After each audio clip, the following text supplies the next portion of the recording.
Hello and welcome to the wonderful world of old sheet music. I'm your host, Nicholas Carroll. Tonight I'm looking at a piece called The Clown and the Fancy Lady. Here we have the picture of the silhouette of a clown. He's got a Mr. McGee nose.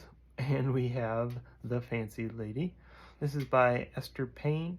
This is definitely a teaching piece, as I've been calling them, which means it was something written for a student to learn to play, perhaps for a recital of some kind. On the back, we have an advertisement for the Jack Butler piano course, which this was clearly published as part of. This was a series published by Willis Music Company.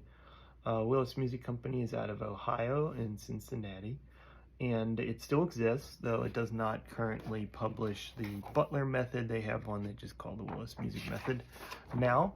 It's not one of the more popular ones, but it is still existent, and they of course publish lots of other classical music editions and such things. So being the name that it has, I'm assuming that it is going to be a character piece in which we have different sections. One's supposed to sound like a clown, one's supposed to sound like a fancy lady, and kind of teach the student about contrasting types of styles.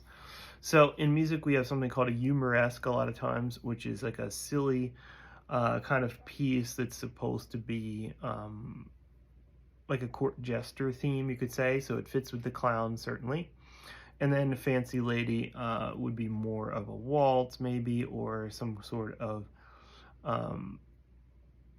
pomp and circumstance type thing, that it's very aristocratic, based on this, I think is what they're going for.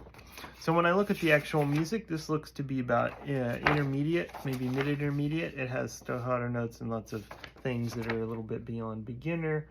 And it certainly has the different sections. Like I suspected, this beginning has the staccato notes, and it looks like that's probably the clown section. And then we got a Meno Mosso section that's much more smooth. They added pedal to it, so I'm assuming that is certainly the Fancy Lady section. We have some X's that somebody marked here in this when they were rehearsing it.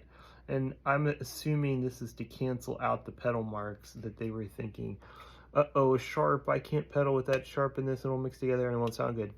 So perhaps that is a reasonable thing to say, but I think it's more like you would just want to lift an extra time, which it looks like you may actually have that underneath this X. It's kind of hard to see. So I'm going to play it that way as I think the composer originally intended it. And let's see what the Clown and Fancy Lady sounds like.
So as expected, we did have those two sections, of course, and it also had a DC Alfine, which I didn't see when I was first talking about it, but that is there. I did play it that way.